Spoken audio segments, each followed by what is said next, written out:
Camera number 227 of 365 is the Pentax MZ30.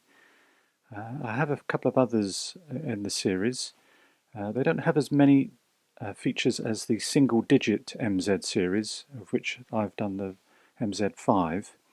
But nonetheless, they have all the features that you could need, and maybe a little bit more.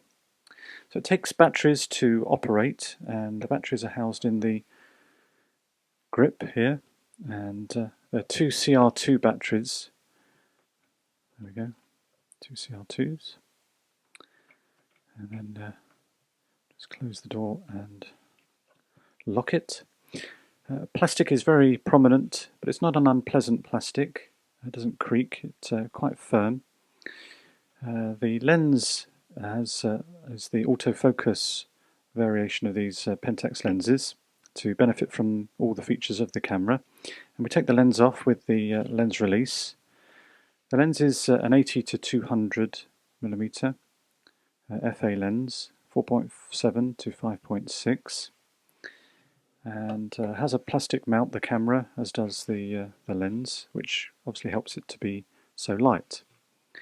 So turning to our attention, we have our manual focus or autofocus, and then our exposure compensation button, and a provision to add a cable release, which is an electronic one. Put the lens back on. So turning the camera on, all we do is just press the button there, and then that allows us to select all our features.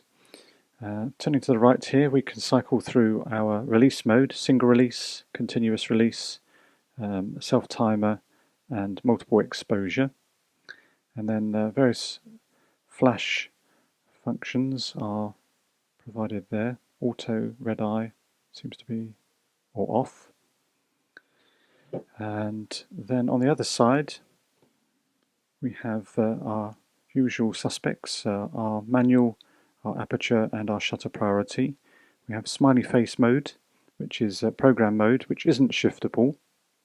And then a couple of other custom ones. We have portrait, landscape, macro, sports, nighttime, and no flash.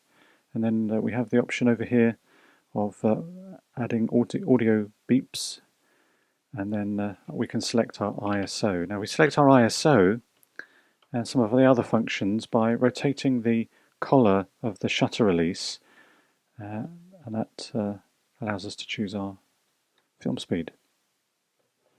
We have exposure lock, particularly when we're in program mode. That allows us to lock in our exposure, which is a nice feature, and we only have to press it once. We don't have to hold it, which is nice, and it lasts about 20 seconds before it then reverts back to what the camera sees. A diopter, and then our flash button. On the other side, we have our film chamber release, and we can see our DX coding, and then also mid-roll rewind there.